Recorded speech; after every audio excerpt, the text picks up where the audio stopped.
छत्तीसगढ़ की राजधानी रायपुर में बूढ़ा तालाब धरना स्थल में मध्याह्न भोजन रसोईया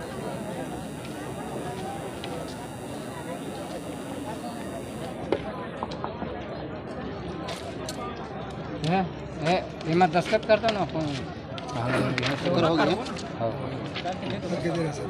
सर एक मिनट सर, हम एक गरीब मजदूर परिवार के हैं सर। आप देख रहे हैं सर, आज पूरे प्रदेश के रसोईया यहाँ इतना भीड़ है सर कि बूढ़ा तालाब में पाँव रखने के लिए जगह नहीं है।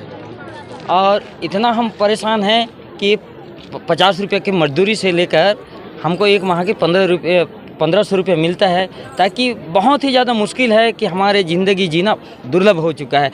और उसी के कारण आज पूरे हमारे प्रदेश के रसोईया एकत्रित होकर अपना संगठन के माध्यम से शासन प्रशासन तक हमारी जो आवाज़ है उस आवाज़ को मुख्यमंत्री के पास तक पहुंचाने का प्रयास किए हैं। और हमने निश्चित रूप से शासन प्रशासन की जो नियम बना हुआ था आपके साथ भी बैठ के हमने, और उसी के अनुसार हमने शांतिपूर्ण आज रैली के माध्यम से आपको एक मांग पत्र सौंप रहे हैं सर। और हमारा विशेष निवेदन है सर कि हमारी जो परिस्थिति है सर, सबसे ज़्यादा परिस्थिति ये है कि हमारी मुख्य मांग है सर कि हमको कलेक्टर दर पर मानदेय दिया जाए। हम यही चाहते हैं सर, आपसे अपेक्षा है कि निश्चित रूप से हमारी जो मांग को माननीय मुख्यमंत्री जी तक पहुंचाएं और हमारी मांग अतिशीघ्र पूर्ण हो सके। सर, छत्तीसगढ़ रसोई जो स्कूल मध्याह्न भोजन जो रसोईया संघ है, जो उन्होंने आपको मांग पत्र भेजा है, तो ये सरकार के पास आप ले जाएंगे और कब तक की ये मांग पूरी हो जाएगी? ये जो मांग पत्र संघ के द्वारा दिया गया है, ये अतिशीघ्र हम शासन स्तर पर पहुंचा देंगे। क्या लगता है सरकार जो है अतिशीघ्र इसको पूर्ण करने की कोशिश करेगी?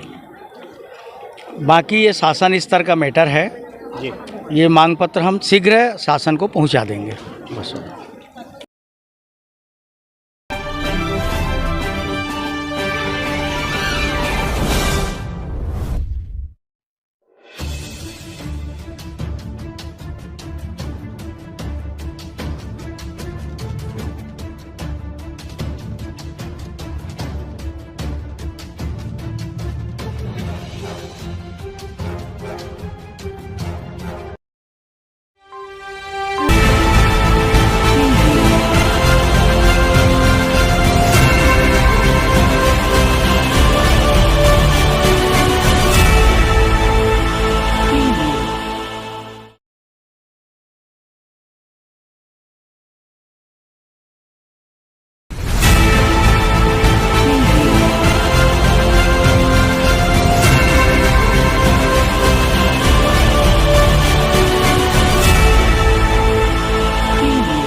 मुख्य मांगे क्या है?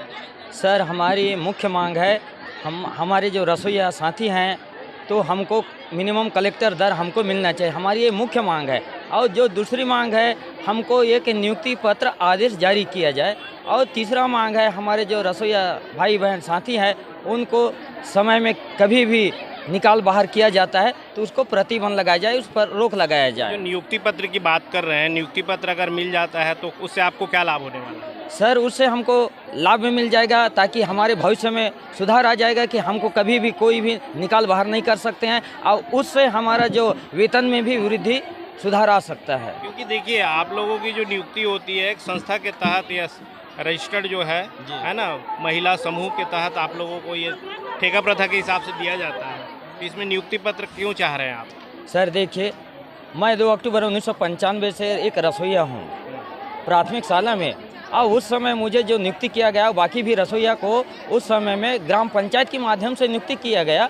और उसके बाद राज्य शासन के द्वारा समूह का जो गठित हुआ है वो 2008 में हुआ है। तो 2008 में कहीं कहीं जगह महिला स्व सहायता समूह के द्वारा रसोईया का नियुक्त किया गया है। सरकार ने आप लोगों को क्या कमिटमेंट किया था और उस पर सरकार क्या काम नहीं कर रही जिसके लिए आप लोगों को ये आंदोलन करना पड़ा?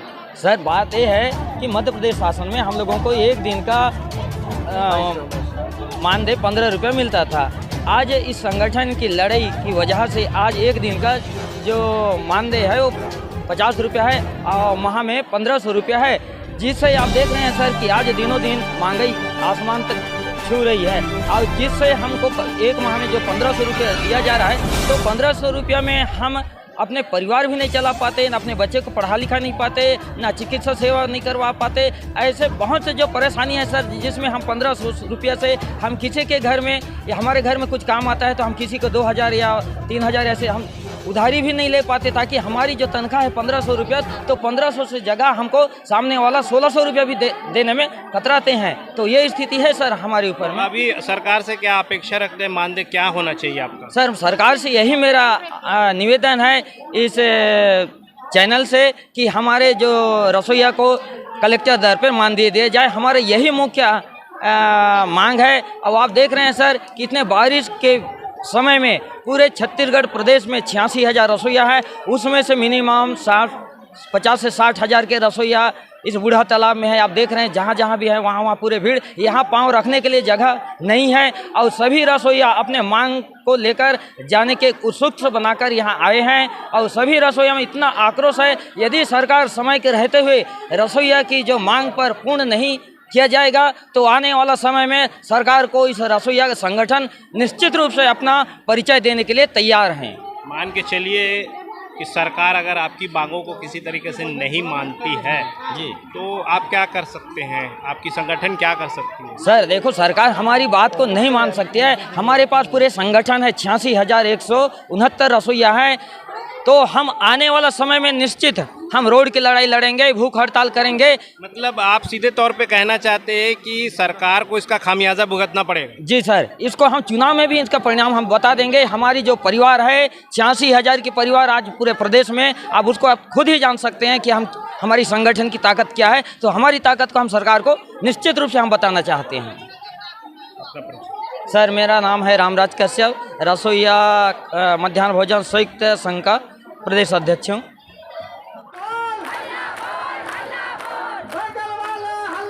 है वो सारे लोग एक ही बात कह रहे हैं कि अगर हमारी मांगे पूरी नहीं हुई, सरकार ने हमारी मांगे पूरी नहीं की, तो इसका सरकार को बड़ा खामियाजा भुगतना पड़ेगा। तो कैसा खामियाजा भुगतना पड़ेगा? सर देखिए, खामियाजा तो भुगतना पड़ेगा ही सरकार को, क्योंकि हम लोगों को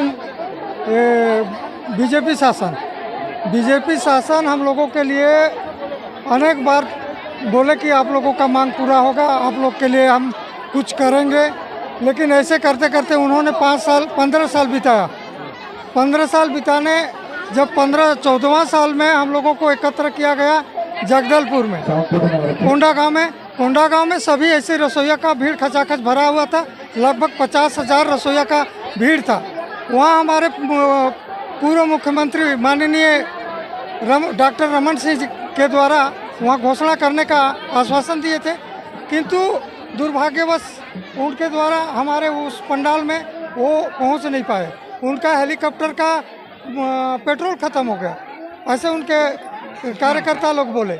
तो भाई एक मुख्यमंत्री का हेलीकॉप्टर का पेट्रोल ख़त्म हो जा रहा है तो रसोई का मांग कहाँ तक पूरा कर पाएंगे? मतलब आप सीधे तौर पे कहिए क्या कहना चाहते हैं? मैं यही कहना चाहता हूँ, यदि भूपेश सरकार भी ऐसी हम लोगों को ठगी का शिकार बनाना चाह रहा है तो ये समझ ले कि आगे चल के उसको भी वही हार का मुख देखना पड़ेगा। और हमारा जो संगठन है, हमारा संगठन का मुख्य मांग है कलेक्टर दर। हम 8 घंटा ड्यूटी बजा रहे हैं। देखिए, झूठ तो नहीं, पेट की भूख जो है सरकार बदल देगी, ऐसा कहना है आप? जी सर, पेट की भूख जो है सरकार बदल देगी। बिल्कुल बदलें, सरकार के ऊपर हमारा विश्वास है और उनको हम यही चाहते हैं। हमारा आशा यही है कि सरकार हमारा पेट का भूख बदले तो हम उनका भूख बदल लेंगे। और यदि हम लोगों का मांग पूरा नहीं होता है तो हम नवंबर दिसंबर में इससे भी उग्र आंदोलन करने के लिए तैयारी करेंगे। मेरा नाम हीराचंद यादव, मैं जसपुर जिला अध्यक्ष, प्रदेश के कार्यकारिणी अध्यक्ष। तो आप कलेक्टर के रेट में दर्ज दिया जाए और जो हमारी गरीब का जो भूखमरी है अभी दूर किया जाए सरकार।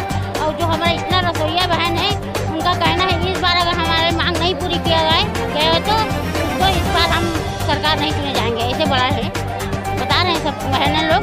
और हमारी मांग तो इतना जल्दी अभी आने वाला समय तक पूरा करी जाए, पूरा करेंगे तभी समझेंगे कि ये सरकार हमारे लिए ठीक है।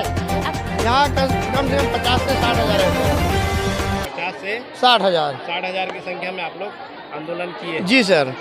तो क्या वजह है आंदोलन का? आंदोलन का है हमारे रसोइया बहन को मतलब नियमित कर्मचारी घोषित किया जाए और कलेक्टर दर पे इन लोग का मानदेय दिया जाए और निकाले हुए रसोइया कभी लगाते निकालते बोला बीच बीच में ये लोग बंद करें। कौन निकालता है? रखते समूह अच्छा, समूह वाले को मतलब वो निकालने बाहर अंदर बाहर करने का आदेश कर दिया है, उसको बंद करे सरकार। किस कारण से निकालने और बाहर लेने का आदेश किया है? इसका कारण है सर, एकदम मैं सत्य बता रहा हूँ, समूह के जो सदस्य है, आप रसोइया लोग को मतलब नियमित मतलब 1 किलो तेल का जरूरत है, वहाँ कहीं वो कांटा मारता है आधा किलो देता है और रसोइया बोलता है बहन जी मतलब मैं आधा किलो तेल में मतलब इतना 10 किलो सब्जी कैसे पकाऊँ। एक उदाहरण है, या 5 किलो आलू लगना है, वहाँ देता है मतलब 8 किलो, उसमें काटते छीन तो हम लोग को कितना हो जाते 6 किलो बस थे। सब्जी बच्चे के लिए कम पड़ते सर, है ना। अब वो बादला बोलते हैं कि सब्जी कम पड़ के बच्चे चाहिए पर माँ बाप लोग बताइए चे। अब माँ बाप बताइए तो मतलब बोलते रंधैया मतलब सब्जी लग खा गए, तो रसोइया का ही किलो पर धर के अगर मतलब स्कूल में बैठा थे तो रसोइया ले बोलते हैं कि मतलब ते ठीक नहीं है, मैं तोला निकाल दूँ। मैं जौन भी सामान देवा था ओला तो पाम मनना है, पकाना है तब पका, मोर हिसाब से तो काम करबे तब काम कर सकता है। आप लोगों की जो मुख्य मांगे हैं, अभी क्या मुख्य रूप से मांग कर रहे हो आप? हम कलेक्टर दर में आप लोगों का वेतनमान तय होना चाहिए। अच्छा, दूसरी मांग क्या है आप लोगों की? नियमितीकरण मतलब हमको दिया जाए। भाई आप लोग जो हैं दोहरी बात कर रहे हैं कि भाई नियमितीकरण भी होनी चाहिए या कलेक्टर दर में होना चाहिए, तो दो बातें कर रहे हैं सर। मतलब नियमितीकरण चाहते हैं या कलेक्टर दर चाहते हैं? दोनों चाह रहे हैं सर, हम दोनों चाह रहे हैं। अपना परिचय बताएं। मेरा नाम है तुलाराम जंगेल, प्रदेश संरक्षण महामंत्री। में सरकार 50 रुपया की रोजी देती है, 50 रुपया के रोजी में हम क्या करेंगे? टमाटर तो 50 रुपया किलो है, 200 रुपया किलो तेल है, हर सब्जी के किलो देखो तो 30 रुपया पाव है, तो महंगाई में हम क्या करेंगे? हमारे बाल बच्चे को क्या पकावाएंगे, क्या पालेंगे? 50 रुपया रोजी महंगाई में कुछ नहीं होता। क्या तो आप लोग कितनी रोजी की उम्मीद कर रहे हैं? हमें सरकार वादा किए हैं, जब लगे तो न्यूनतम मान दिए गए हैं, वही न्यूनतम मान हमें जरूरी है। और हाँ, हमारी 3 मांग है। हमारी पहली मांग है मतलब कलेक्टर दर, और दूसरा मांग है रसोईया मतलब नियमितीकरण करना, और तीसरा है रसोईया मतलब आए दे निकाल देता लगा लेना ना। ये चीज़ सब बंद करके ये चीज़ हमारी 3 प्रमुख मांग है। और पूरे जितने भी हमारे जितने छत्तीसगढ़ के रसोईया भाई बहनी आज 3 दिन में हड़ताल में बैठे हैं। जब तक हमारी सरकार हमारी मांग ला पूरा नहीं करेगी तब तक यहाँ पर सड़क पर मर भी जाए, लेकिन यहाँ से हम नहीं हटने वाले नहीं हैं। मतलब आप सरकार से अपनी मांगों को मनवा करके यही है साटे? हाँ, सरकार से ही मांगे देखिए, सरकार जो है अभी वर्तमान में बहुत सारे धरनार्थी यहाँ आए, धरना दिए और अपनी अपनी मांगों को लेकर डटे रहे। इसमें आपका अचानक ही बड़ी संख्या में यहाँ पे धरना के लिए उपस्थित होना, क्या सरकार आपकी मांगों को पूरा कर पाएगी, ऐसा कोई विश्वास है? हम करना पड़ेगा, विश्वास है। आज सरकार हम 5 वादा हमारे सरकार के वादा करें तो आज सरकार हमारी वादा पूरा करना होगा। हमारे 3 मांगे। अगर मान के चलिए सरकार किसी तरह से आपकी मांगों को पूरा नहीं कर पाती है, तो ऐसी स्थिति में आप लोग क्या करेंगे? हम भी आगे चल के देखेंगे सरकार। किस प्रकार के देखेंगे आप लोग? जो सरकार चाहे बारिश हो सरकार। भाई सरकार अगर मध्याह्न भोजन बंद कर देगी तो आप लोगों की जो रोजी रोटी लगी हुई है, आप लोग जो समाज में एक पोषण का कार्य कर रहे हैं, वो तो समाप्त हो जाएगा। कहीं ना कहीं हमारे देश में या राज्य में एक कुपोषण का फिर से एक संक्रमण चल जाएगा। ऐसी अवस्था में आप लोग इस प्रकार की बातें